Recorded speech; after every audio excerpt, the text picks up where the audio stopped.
오늘 우리는 선택받은 백성으로 부르심을 받은 우리가 어떠한 역할로 이 세상을 살아야 하는지, 어떠한 역할로 우리가 부름을 받았는지를 계속해서 말씀을 통해 살펴보려 합니다. 말씀을 나누는 가운데 우리의 정체성을 다시 한번 발견하고 또 기억하여서 하나님이 원하시는 삶, 그분으로 인해 기뻐하는 삶을 살아가는 저와 여러분이 되시기를 주님의 이름으로 축원합니다. 여러분은 잘 알지 못할 수 있겠지만 지방에서 살아온 저는 이런 말을 참 많이 들어봤습니다. 성공하고 싶다면 서울로 가라. 이런 표현은 서울이 우리나라의 경제, 문화, 또 교육의 중심지로서 많은 기회와 자원을 제공한다라는 의미를 내포하고 있습니다. 그리고 또 지방의 많은 사람들은 서울과 같은 대도시에서 더 나은 직업의 기회와 다양한 경험을 찾기 위해서 이주하고 있습니다. 현대 도시에서 삶의 도전과 기회는 어떤 것들이 있을까요? 많은 일자리와 더 나은 소득을 제공하는 경제적인 기회가 있을 것이고요. 더 많은 교육기관과 다양한 교육 프로그램을 제공하는 교육의 기회도 있을 것입니다. 또한 더 나은 의료 서비스와 시설을 제공하기도 하죠. 교통이 발달해서 이동이 용이한 부분도 있고요. 특별히 다양한 문화와 여가, 사회적 활동이 존재하기 때문에 더 나은 삶의 질을 제공하는 도시로 사람들이 많이 이동한다라는 것입니다. 오늘 우리가 읽은 창세기 4장 16절에서 26절의 말씀은 가인이 하나님 앞에서 도망하다 소위 도시를 세우고 문화와 문명을 발전시키는 이야기를 담고 있습니다. 지난주에 우리가 배용기 목사님과 나눈 말씀에서 살펴봤던 것처럼 가인과 아벨은 자신이 농사 지었던 그 수확물, 그리고 자신이 기르던 양의 첫 새끼와 기름으로 하나님께 제사를 드립니다. 그런데 하나님께서는 아벨의 제사를 받으셨지만 가인의 제사는 받지 않으셨습니다. 그 결과로 가인은 화가 나 동생을 죽이게 되었고요. 하나님께 저주를 받게 된 가인은 죄의 결과로 농사를 지어도 땅이 더 이상 열매를 맺지 못하게 할 것이며 안정된 삶을 사는 것이 아니라 유랑하는 자가 되어 버렸습니다. 그렇게 돌아다니다 가인은 놋이라는 땅에 거주하기 시작합니다. 자신에게 익숙하지 않았던 유리하는 생활, 방황하던 생활이 괴로웠는지 아들을 낳고 나서부터는 한 곳에 정착하게 된 것이죠. 우리 본문 17절을 함께 읽어보겠습니다. 본문 17절 함께 읽어보겠습니다. 시작. 아내와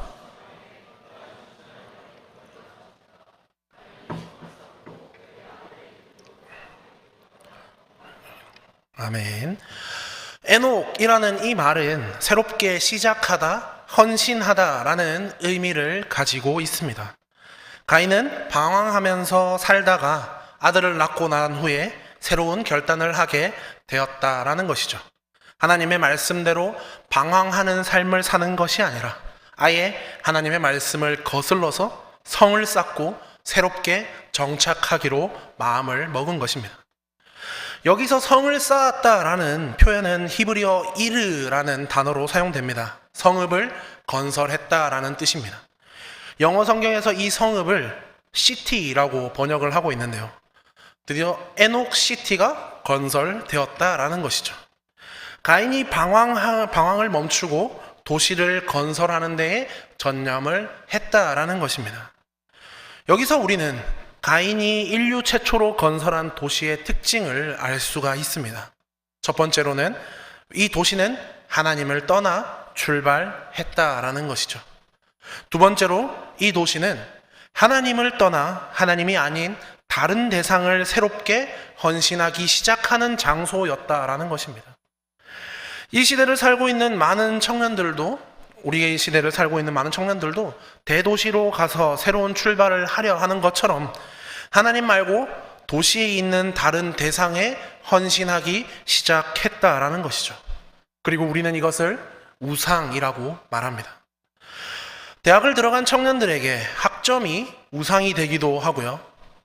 직장에 들어가면 직장의 일이 우상이 되기도 합니다. 내가 만나는 남자친구, 여자친구가 우상이 되기도 하며 학교, 직장, 동아리 등 어떠한 공동체에서 만난 관계가 우상이 되기도 하는 것을 우리는 경험할 수 있습니다. 중요한 것은 이러한 우상이 삶의 중심을 차지하기 시작하면 신앙은 점점 힘을 잃어간다라는 것입니다. 이러한 우상이 우리의 삶의 중심이 되는 이유가 무엇일까요? 세상은 우리에게 학점을 잘 따야 좋은 직장에 갈 수 있다라고 말합니다. 또 좋은 직장에 가야 돈을 많이 벌 수 있다라고 이야기를 하죠. 다시 말해서 안정된 삶을 살 수 있다라고 말하는 것입니다. 그렇게 되기 위해서 끊임없는 경쟁 구도에 밀어넣기도 하고요. 더 분주하게 살아야 한다라고 우리에게 계속해서 이야기를 한다라는 것이죠. 그런 이야기를 듣다 보면 자연스럽게 물질주의에 빠지게 되는 것을 우리는 경험합니다. 더 많은 돈을 벌기 위해 공부를 하고 자격증도 따고 스펙을 올려야 한다라고 노력을 하는 것이죠. 예배를 빠지면 안 된다는 것을 알지만 중요한 강의나 시험들이 주일에 있으면 어쩔 수 없이 예배를 빠질 수밖에 없고 그 경험이 한두 번 생기다 보면 우선순위가 예배보다 다른 것이 될 때가 많고 하나님보다 자신을 위해서 주일을 보내게 된다라는 것이죠. 그 결과 내가 크리스천이라고 말은 하지만 내 삶은 하나님과 전혀 상관없는 삶을 살고 있게 되는 것입니다. 하나님을 떠난 이 가인이 건설한 도시는 이제 5세대를 지나고 난 후에 6번째인 라멕이라는 사람에 이르러서 엄청난 발전을 했다고 합니다. 그런데 그 발전을 보면요, 그다지 긍정적인 방향으로 가는 것 같지는 않습니다. 먼저 라멕의 삶을 보면 이 도시에서 처음으로 인류의 최초로 일부 다처제를 시행하는 것을 볼 수 있습니다. 아내 한 명의 이름은 아다이고요, 다른 한 명의 이름은 실라였습니다. 아다의 이름은 장식하다, 꾸미다 라는 의미를 가지고 있고요, 실라는 그늘이라는 의미를 가지고 있습니다. 한 아내는 늘 꾸미고 장식하고 다니는데 다른 한 아내는 늘 그늘처럼 얼굴에 그림자가 드리워 있었던 것 같습니다. 이것은 일부 다처제의 폐해이기도 하죠. 우리가 잘 아는 성경인물에 일부 다처제를 했던 사람 야곱이라는 사람도 2명의 아내가 있었습니다. 라헬과 레아를 아내로 두었습니다. 창세기 29장 30절과 31절을 보면 라헬을 향한 그 야곱의 편애 때문에 언니였던 레아의 얼굴에는 늘 그늘이 있었을 것입니다. 사랑하는 여러분, 라멕이 왜 일부 다처제를 시행했을까요? 정확한 이유는 우리가 본문에서 찾아볼 수는 없지만 분명한 것은 사람이 하나님을 떠나서 자기 자신의 힘으로 안정과 자원을 확보하려고 노력하다 보니까 이러한 비정상적인 조치를 얼마든지 취할 수 있다라는 것을 우리에게 알려주고 있습니다. 결국 여기서부터 성적인 부도덕과 타락이 시작되었던 것이죠. 자신의 안전과 후손의 안정적인 승계를 위해서 일부 다처제를 선택한 이 라멕은 두 아내에게서 세 아들과 딸 하나가 태어나게 됩니다. 먼저 아다라는 그 아내에게서 두 아들이 태어나는데요, 우리 본문 20절과 21절을 함께 읽어보시겠습니다. 네, 같이 한번 읽어보겠습니다. 시작. 아다는 야발을 낳았으니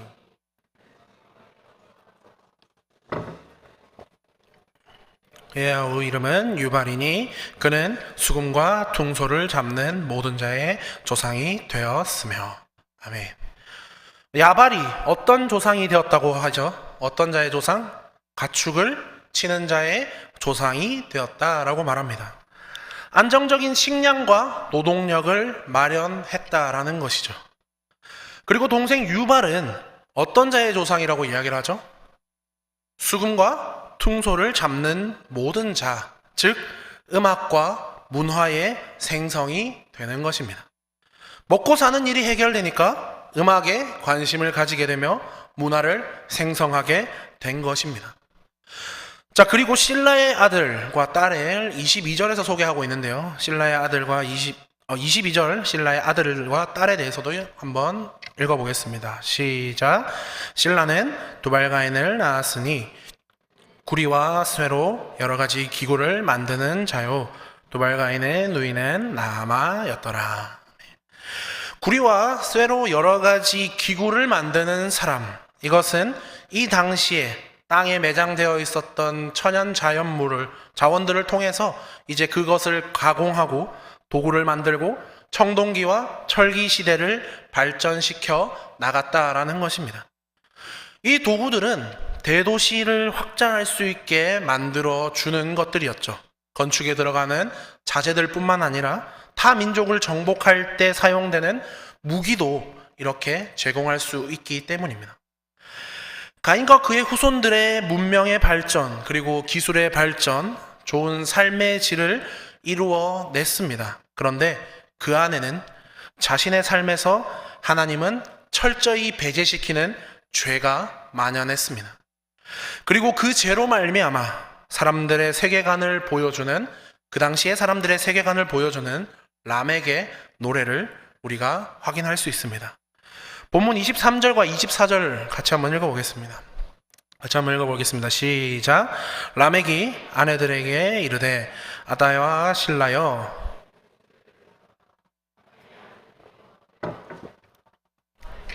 말미암아 내가 사람을 죽였고 나의 상함으로 를 죽였도다. 가인을 위하여는 벌이 7배일진데 람եկ을 위하여는 벌이 77배에 이르로다 하였더라. 아멘. 람եկ은 공공연하게 살인과 복수를 이야기를 하고 있는 것이죠. 24절에 보면 가인을 위하여는 벌이 7배일진데 람եկ을 위해서는 77배 1이로다 라고 말하는 것을 보아서 하나님께서 가인을 건드리는 자에게 7배의 벌을 내리셨다 하면 자신을 건드리는 사람은 자신이 77배의 배로 벌을 갚아주겠다라고 자신의 힘을 자만하고 있는 모습을 보여줍니다. 사랑하는 청년 여러분, 가인의 후손들의 시대는 사실 그 도시의 모습을 본다면 우리가 살아가고 있는 시대와 다르지 않다라고 생각을 합니다. 문명과 기술은 날로 발전하고 좋아지면서 삶의 질은 과거에 비해서 계속해서 좋아지고 있는 이 시대에 누군가를 이겨야만 하고 누군가를 배신해야 하며 나에게 피해를 입히면 반드시 복수를 하고 말겠다라고 하는 사람들, 우리가 살아가는 이 땅과 전혀 다르지 않은 모습을 보여주고 있습니다. 그리고 이러한 도시에는 우상을 만들고 자신을 믿으며 타락하고 죄를 짓기에 너무나 좋은 환경들을 가지고 있음을 우리는 보게 됩니다. 그러한 삶을 살아갔던 가인의 후손들의 결과는 우리가 모두 알고 있듯이 멸망으로 끝이 납니다. 걷잡을 수 없이 커버린 죄의 결과로 큰 홍수가 찾아와서 모두가 죽게 되는 엔딩을 맞이하게 되는 거죠. 그런데 이러한 절망 가운데 있는 이 시대에 하나님께서는 어떻게 행하시는가 우리가 살펴보니 새롭게 시작하시는 것을 바라보게 됩니다. 하나님께서는 아담과 하와를 통해서 새로운 자손을 낳게 하십니다. 그 아들이 누굴까요? 셋이라는 아들입니다. 자, 우리 창세기 4장 25절과 26절을 함께 읽어보시겠습니다. 같이 한번 읽어보겠습니다. 시작. 아담이 다시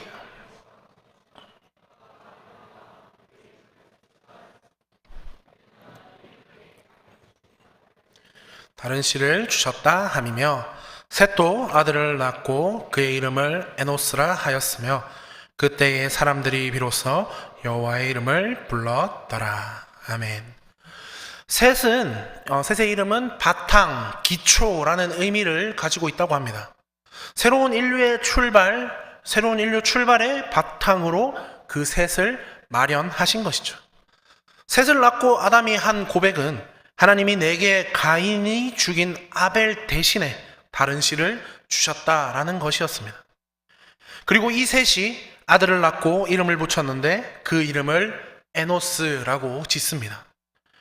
에노스의 이름의 뜻은 사람이라는 뜻을 가지고 있습니다. 그런데 그 에노스의 이름에는 다른 뜻이 있는데요. 그것은 바로 약한, 구제할 수 없는, 부서지기 쉬운이라는 의미를 가지고 있다고 합니다. 쉽게 이야기를 하면 한계 있는 인간, 하나님을 떠나서는 충분한 생애 자원을 확보하지 못하는 연약한 인간이라는 의미를 가지고 있는 것입니다. 셋은 아마 끊임없이 가인이 세운 도시의 발전과 성장에 따라서 위협을 받았던 것 같습니다. 그리고 그때에 특이한 점이 그때부터 여호와의 이름을 부르기 시작했다라는 것입니다. 여호와의 이름을 부르기 시작했다. 하나님을 만나고 하나님께 예배드리기 시작했다라는 것입니다.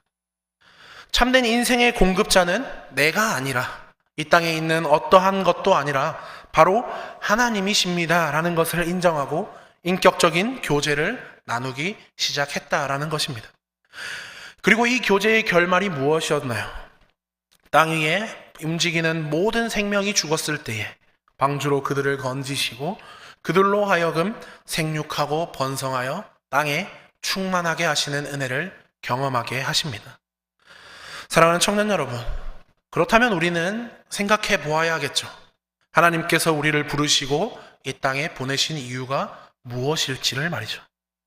재물이 또 명예가 힘이 되는 이 현대 도시 속에서 그것을 쫓으며 우상을 섬기며 살아가게 하기 위해 우리를 부르셨는가? 아니면 모두가 힘을 쫓아서 그 힘을 쫓아서 살아가지만 그 가운데에 나의 연약함을 발견했고 전능하신 하나님께 소망을 두며 하나님의 뜻을 이루며 살기 위해 우리를 부르셨는가? 우리는 이것을 한번 생각해 보아야 하지 않겠습니까? 우리가 이것을 보여주는 말씀을 우리는 미가서에서 찾아볼 수 있을 것 같습니다. 미가서 6장 8절의 말씀입니다. 같이 한번 읽어볼게요. 시작. 사람아, 주께서 선한 것이 무엇임을 내게 보이셨나니 여호와께서 내게 구하시는 것은 오직 정의를 행하며 인자를 사랑하며 겸손하게 내 하나님과 함께 행하는 것이 아니냐. 아멘. 하나님께서 우리에게 요구하시는 기본적인 삶의 원칙은 정의를 행하는 것, 그리고 인자를 사랑하는 것, 겸손하게 하나님과 함께 행하는 것입니다. 정의가 없어 보이는 이 세상 가운데에 공정함과 의로움을 실천하는 사람으로, 사랑이 없어 보이는 세상 가운데에 다른 사람을 긍휼히 여기고 배려하는 사람으로, 하나님을 거역하며 살아가는 세상 가운데서 하나님의 뜻을 순종하며 자아를 낮추고 의지하는 사람으로 이 땅에서 살아가라고 말씀하십니다. 우리에게 주어진 사명을 기억하시면서 이 땅에서 하나님이 원하시는 삶을 살아가는 저와 여러분이 되시기를 주님의 이름으로 축복합니다. 말씀을 정리할 텐데요. 오늘 우리는 가인의 후손들의 모습을 살펴보면서 하나님을 떠난 사람들이 어떠한 삶을 살아갔는지를 살펴보았습니다. 하나님을 떠나서 하나님 없이 새롭게 시작했다 보니 분명 많은 것을 누리게 되었고 소위 성공하게 되었지만 죄에 물들어가게 되는 것을 우리는 보게 되었습니다. 그리고 그러한 사람들의 결국 멸망의 길로 걸어가게 되었다라는 것도 보게 되었습니다. 그러나 그러한 세상 가운데에서 하나님께서 선택하시고 준비하신 사람들은 나는 죄인이기에 나에게 선한 것이 없습니다 라는 고백으로 자신의 연약함을 인정하고 하나님이 내 삶의 주인이십니다, 하나님 없이는 나는 아무것도 할 수 없습니다 라고 고백하게 되는 것을 보았고요. 그 사람들을 통해서 하나님께서는 당신의 나라를 열어가시는 것을 우리는 말씀을 통해 나누어 보았습니다. 사랑하는 여러분, 하나님께서는 우리를 선택하셨고 또 우리를 예배자로 부르셨습니다. 특별히 오늘 말씀을 통해서 우리는 도시 속의 예배자로 부르셨다라고 말해보고 싶습니다. 지금도 가인의 후손들과 같이 하나님 없이 성공만을 쫓기 위해 우상을 세우고 죄를 짓는 것이 당연한 시대를 살아가는 사람들이 많습니다. 그러한 세상에 우리를 부르신 하나님께서 빛과 소금의 사명의 자리로 우리를 초청하고 계신 것이죠. 세상 가운데에서 하나님의 이름을 부르는 자리, 연약한 인간이 천지를 창조하신 하나님께로 나아가 하나님께만 소망을 두게 하는 자리, 그 사명을 위해 우리를 부르셨고 그곳으로 우리를 보내셨습니다. 이 땅에 모두가 예배하는 자가 되어 온전히 영과 진리로 예배하기를 바라시는 마음에서요. 사랑하는 예배자 여러분, 우리에게 주어진 이 사명을 붙잡고 살아가는 여러분이 되시기를 주님의 이름으로 축복합니다. 물론 우리의 삶을 보면 예배가 되지 않을 때가 참 많습니다. 내 삶을 보니까 하나님이 맡기신 사명, 난 안 될 것 같다라고 생각이 들 수도 있습니다. 그러나 우리가 반드시 기억해야 할 것은 인간은 누구나 에노스라는 것입니다. 연약하기에 깨지기 쉬우며 내 힘으로는 아무것도 할 수 없는 흠 많은 존재가 바로 우리라는 것이죠. 그리고 그러한 우리가 하나님의 이름을 부를 때에 우리를 통해서 전능하신 하나님께서 일하신다라는 것을 오늘 약속하신 이 말씀을 붙잡으며 주님을 의지하고 갈망하며 온전히 하나님만 예배하는 저와 여러분이 되시기를 주님의 이름으로 축원합니다.